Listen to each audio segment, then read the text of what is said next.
निंदा प्रस्ताव विधानसभा में पेश करने के लिए एक स्पेशल सेशन बुलाया जाए, ये हिंदुस्तान के इतिहास में पहली बार हो रहा है। ऐसा तो आज तक कभी हुआ ही नहीं है।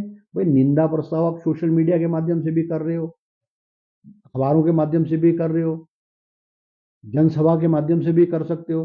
भाई आप जनता का जो पैसा है, जो विधानसभा बुलाने के लिए और विधानसभा की कार्य प्रणाली चलाने के लिए जो है पैसा लगता है, खर्चा होता है, उसको unnecessary just for to gain, political gain के लिए आप बुला रहे, दुर्भाग्यपूर्ण है।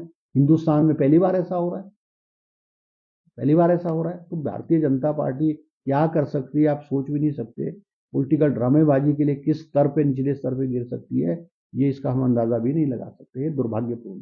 देखो, हिमाचल प्रदेश में 4 नगर निगम के चुनाव होने जा रहे हैं, जिसकी तिथि जो इलेक्शन कमीशन ने तय कर दी है।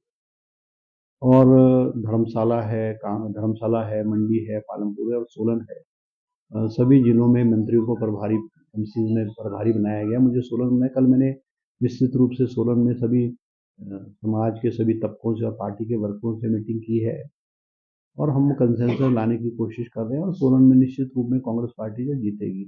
मुख्यमंत्री का निर्देश है कि कांग्रेस पार्टी जो है चारों नगर निगम चुनाव जीते, उसके लिए हमने स्ट्रेटेजी जो है वो बना रहे हैं और जल्द ही हमारे कांग्रेस पार्टी के जो टिकट्स हैं वो डिक्लेयर होंगे।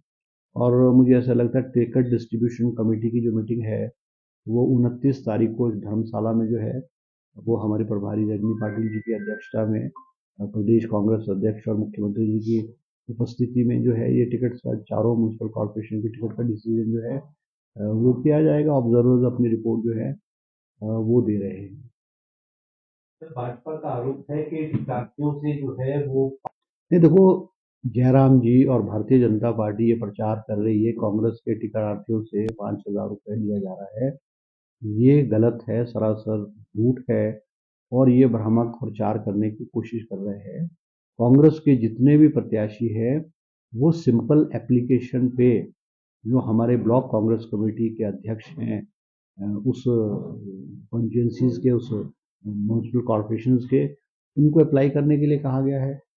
कहीं भी कांग्रेस पार्टी ने 5,000 रुपए या कोई शुल्क जो है वो नहीं रखा हुआ है, ना पहले रखा था, ना अब रखा है, ना आने वाले समय में जो है नहीं वो रखा जाएगा। नहीं, देखो, जो महिला आरक्षण बिल है वो भारतीय जनता पार्टी द्वारा एक जो है वो ड्रामा करने की कोशिश की जा रही है। और आप देख सकते हैं कि अभी भारतीय जनता पार्टी ने हिमाचल प्रदेश में शिमला में चौड़ा मैदान में जो रैली की महिलाओं की, और उस रैली में महिलाओं को स्टेज पे पहली बार बैठाया और बड़े बड़े नेता नीचे बैठे। एक ड्रामे करने में तो बीजेपी एक्सपर्ट है, इनको झूठ बोलना, ड्रामेबाजी करना, नौटंकी करना, इसमें तो एक्सपर्ट है। इनको तो ओलंपिक में अगर नौटंकी और झूठ बोलने का कोई खेल प्रतियोगिता हो जाए तो हिंदुस्तान के लिए भारतीय जनता पार्टी जो है गोल्ड मेडल जीत के ले आ सकती है। ये एक्सपर्ट है इन चीज़ों में। और जो वीडियो बिंदल का, भारतीय जनता पार्टी के प्रदेश अध्यक्ष का वीडियो, जो महिलाओं के प्रति जो टिप्पणी, भद्दी टिप्पणी और गंदी टिप्पणी बिंदल जी ने की है, चलते चलते जो आज सोशल मीडिया पे जो वायरल हुई है, वो एक महिलाओं के लिए बहुत बड़ा अपमान है, महिलाओं के लिए बहुत बड़ा निरादर है और ये दर्शाती है कि भारतीय जनता पार्टी महिलाओं की कितनी इज्जत और कितनी रिस्पेक्ट जो है करती है। ये बात ठीक है कि भारतीय जनता पार्टी ये जो महिला आरक्षण बिल है इसके बारे में विस्तृत रूप से चर्चा करके। और मैं एक और बात आपको मीडिया के लोगों को कहना चाहूंगा कि बीजेपी जो कह रही है महिला आरक्षण बिल जो है गिरा है, महिला आरक्षण बिल पास नहीं हुआ, ये सरासर गलत है। महिला आरक्षण बिल सितंबर 2023 में पार्लियामेंट में पास हुआ है और उसका समर्थन कांग्रेस पार्टी और सभी दलों के लोगों ने सर्वसम्मति से उस महिला आरक्षण बिल को पास किया है। जिस बिल की ये चर्चा कर रहे हैं वो उस बिल की सिर्फ अमेंडमेंट है। बिल तो पास हो चुका है, बिल लागू हो चुका है और जो बिल है उसके मुताबिक 2029 में जो लोकसभा चुनाव होंगे उस चुनाव में महिलाओं को 33%, 1/3 जो है वो महिलाओं को आरक्षण मिलेगा।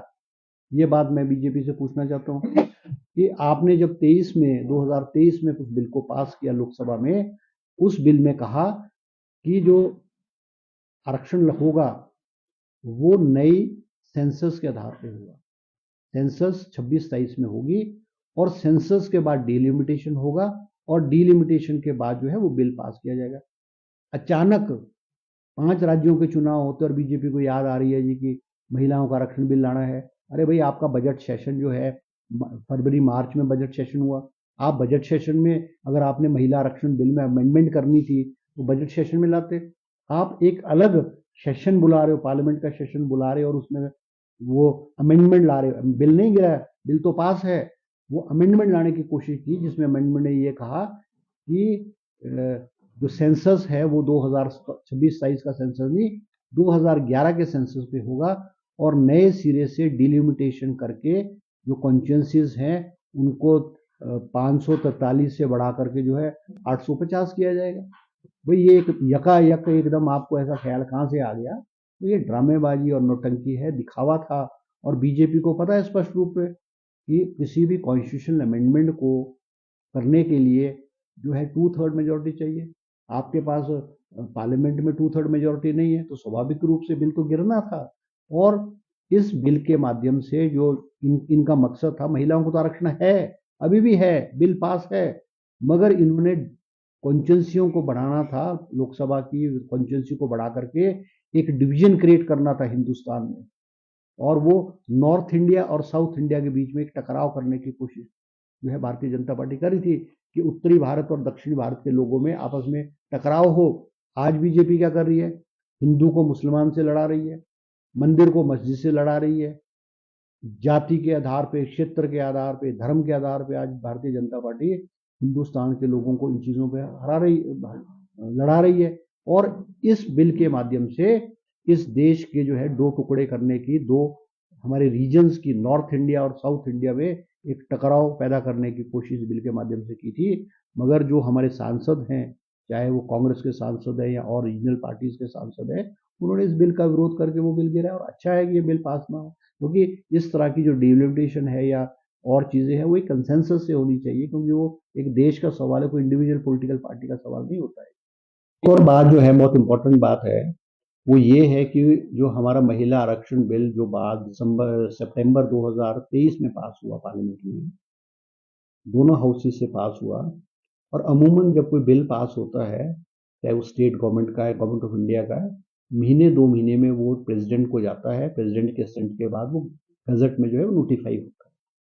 मगर हमारा जो महिला आरक्षण बिल है, आप हैरान होंगे, 2023 में पास होने के बाद 2024 में भी नोटिफाई नहीं हुआ, 25 में भी नोटिफाई नहीं हुआ। 2.5 साल बाद सितंबर 16, 2026 को इसको माननीय राष्ट्रपति के द्वारा गजट में नोटिफाई किया गया है, 2.5 साल बाद। और उस दिन नोटिफाई किया गया है जिस दिन हमारा महिला आरक्षण बिल में अमेंडमेंट, जो पार्लियामेंट में अमेंडमेंट लानी थी, उस दिन ही उसको नोटिफाई किया गया। तो हैरानी की बात है, अगर ये इतनी सीरियस थी भारतीय जनता पार्टी महिला आरक्षण को देने की, तो 2.5 साल इन्होंने इस महिला आरक्षण बिल को नोटिफाई करने में क्यों लगाया? और उसी दिन, जिस दिन अमेंडमेंट हो रही है, 16 अप्रैल 2026 को पार्लियामेंट में अमेंडमेंट के लिए बिल पेश किया गया, उसी दिन जो है वो नोटिफाई होता है। इनकी सीरियसनेस इस बात से आपको पता लगती है कि अगर सीरियस होते तो महीने 2 महीने में, अमूमन हर बिल महीने 2 महीने में नोटिफाई हो जाता है, प्रेसिडेंट के असेंट के बाद होता है। ये सब चीजें एक ड्रामेबाजी और जो है राजनीतिक खेल रहा है।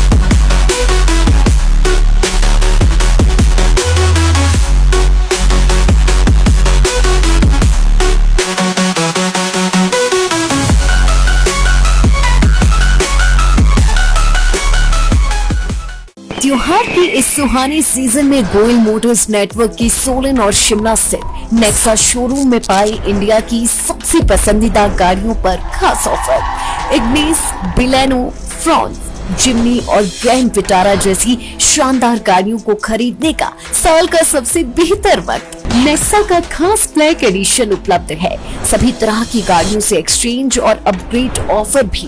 तो देर किस बात की, आज ही सोलन या शिमला में गोयल मोटर्स के नेक्सा शोरूम में पधारे और पाए कार खरीदारी का एक कभी ना भूलने वाला सुखद अनुभव।